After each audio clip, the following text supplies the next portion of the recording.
दोस्तों, team India की champions trophy victory में अगर किसी ने सबसे ज्यादा रेपुटेशन कमाई है, इज्जत कमाई है, तो उनका नाम है श्रेयस अय्यर। क्योंकि श्रेयस अय्यर के लिए यहां तक का सफर आसान नहीं था।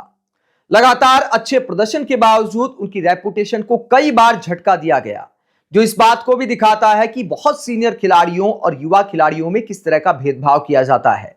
श्रेयस अय्यर को अपना सेंट्रल कॉन्ट्रैक्ट तक गंवाना पड़ा था, बस इस बात को लेकर कि उन्होंने डोमेस्टिक क्रिकेट को नजरअंदाज किया। जबकि बहुत सारे सीनियर खिलाड़ी 10-12 साल तक डोमेस्टिक क्रिकेट नहीं खेले, उनके साथ वैसा बर्ताव नहीं किया गया जैसा श्रेयस अय्यर के साथ किया गया था।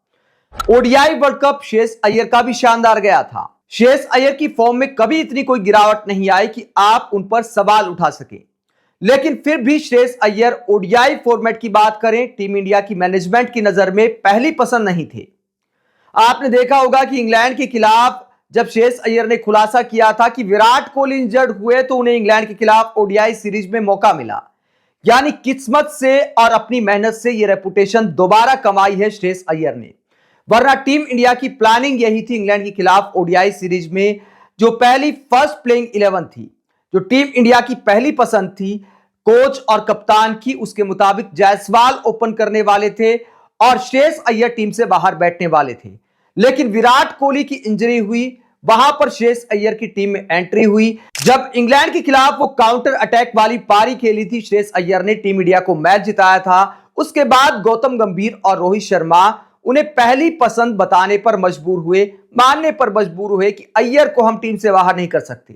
और चैंपियंस ट्रॉफी में इसका फायदा भी मिला। श्रेयस अय्यर ने चैंपियंस ट्रॉफी में भी कई मुश्किल समय में अच्छी पारियां खेली। पहले न्यूजीलैंड के खिलाफ मैच विनिंग पारी खेली, फाइनल में मैच विनिंग पारी खेली और श्रेयस अय्यर को कप्तान रोहित शर्मा ने भी साइलेंट हीरो बताया इस विक्ट्री का। लेकिन दोस्तों, अब इतने श्रेयस अय्यर साइलेंट भी नहीं रहते हैं, कई बार खुलासे भी कर देते हैं, अपने मन का जो दर्द है वो बयां भी कर डालते हैं। चैंपियंस ट्रॉफी जीत के बाद श्रेयस अय्यर ने उस समय को भी याद किया जब उनका सेंट्रल कॉन्ट्रैक्ट रद्द हो गया था और बहुत कम लोगों ने उन्हें मैसेज किया इस लो टाइम में। श्रेयस अय्यर ने उस बात को याद करते हुए एक इंटरव्यू के दौरान क्या कहा, जरा सुनिए। सच कहूं तो ये एक ऐसा सफर रहा जिसमें मैंने बहुत कुछ सीखा। 2023 ओडीआई वर्ल्ड कप खेलने के बाद जब मैं कॉन्ट्रैक्ट से बाहर हुआ तो मैंने खुद को रीअसेस किया, कहां गलतियां हुई, कहां सुधार करना चाहिए, फिटनेस पर कितना फोकस जरूरी है। मैंने खुद से ये सारे सवाल पूछे, एक रूटीन बनाया, ट्रेनिंग व स्किल्स पर ध्यान देना शुरू किया। जब मैंने खुद से ये सारे सवाल पूछे, एक रूटीन बनाया और ट्रेनिंग और स्किल्स पर ध्यान देना शुरू किया, जब मुझे डोमेस्टिक क्रिकेट में लगातार मौके मिले, तब एहसास हुआ कि फिटनेस मेरे लिए कितनी अहम है। कुल मिलाकर मैं खुद से बेहद खुश हूं। जिस तरह मैंने इस फेज को हैंडल किया, जिस तरह खुद पर भरोसा रखा, वो मेरे लिए सबसे ज्यादा मायने रखता है। मुश्किल टाइम पर श्रेयस अय्यर ने कहा, जब भी मैं जिंदगी के लो फेज में था तो मुझे बहुत कम लोगों ने मैसेज किया, लेकिन प्रवीण आमरे सर, अभिषेक नायर, सागर और कुछ और लोग थे जिन्होंने उस समय मेरा पूरा सपोर्ट किया। ये लोग सिर्फ अच्छे समय में ही नहीं बल्कि तब भी मेरे साथ थे जब मैं मुश्किल दौर से गुजर रहा था। उनकी यही मेंटेलिटी मुझे बहुत पसंद है। अगर आपके आसपास ऐसे लोग हों तो आप जरूर ग्रो करेंगे। तो श्रेयस अय्यर कहते हैं कि जब बुरा वक्त आया था, सेंट्रल कॉन्ट्रैक्ट रद्द हुआ था, तो बहुत कम लोगों ने मैसेज किया था। लेकिन श्रेयस अय्यर वहां से खड़े होते हैं, एक आईपीएल का टाइटल जीतते हैं और उसके बाद टीम इंडिया में आकर अच्छा प्रदर्शन करते हैं। चैंपियंस ट्रॉफी का साइलेंट हीरो जो बता रहे विराट कोहली, हालांकि साइलेंट हीरो तो नहीं है, वायलेंट हीरो आप कह सकते हैं श्रेयस अय्यर को।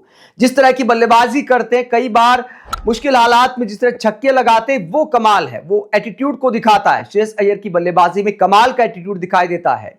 नर्वस होकर कभी नहीं खेलते, ये उनकी बल्लेबाजी की खास बात है। मिडल ओवर्स में दुनिया की सबसे खतरनाक बल्लेबाजी टैलेंट में से एक आप मान सकते हैं श्रेयस अय्यर को। जिस तरह सिंगल और डबल्स लेना जानते हैं और साथ ही बड़े शॉट खेलने की जो महारत हासिल है श्रेयस अय्यर को, वो बाकी बल्लेबाजों से अलग करती है। एक बैलेंस दिखाई देता है उनकी बल्लेबाजी में और चेहरे पर आप कभी दबाव नहीं देखेंगे। ये दूसरे खिलाड़ियों से अलग करता है श्रेयस अय्यर को। उनका एक बयान भी मैंने सुना कि भैया, मैं सिर्फ जीतने के लिए खेलता हूं। कई लोग कहते हैं कि हार और जीत खेल का हिस्सा होती है। श्रेयस अय्यर कहते हैं कि मैं इस बात को नहीं मानता, इस कहावत को नहीं मानता। मेरी कोशिश रहती है कि जब भी मैं जिस मैच में उतरूं, जीतने के लिए खेलना है। वाकई श्रेयस अय्यर ने इस एटीट्यूड के साथ वो रिस्पेक्ट कमाई है जिसके वो हकदार थे। उम्मीद है कि भविष्य में श्रेयस अय्यर जैसे टैलेंट के साथ कभी दोबारा इस तरह की नाइंसाफी नहीं होगी। आप इस पूरे मसले पर क्या सोचते हैं? श्रेयस अय्यर ने जो अपना दर्द बयां किया, क्या श्रेयस अय्यर के साथ बीसीसीआई ने वाकई गलत किया था? कमेंट बॉक्स में अपनी राय जरूर दें। साथ ही देखते रहिए पब्लिक मीटर, चैनल को सब्सक्राइब भी करें। नमस्कार।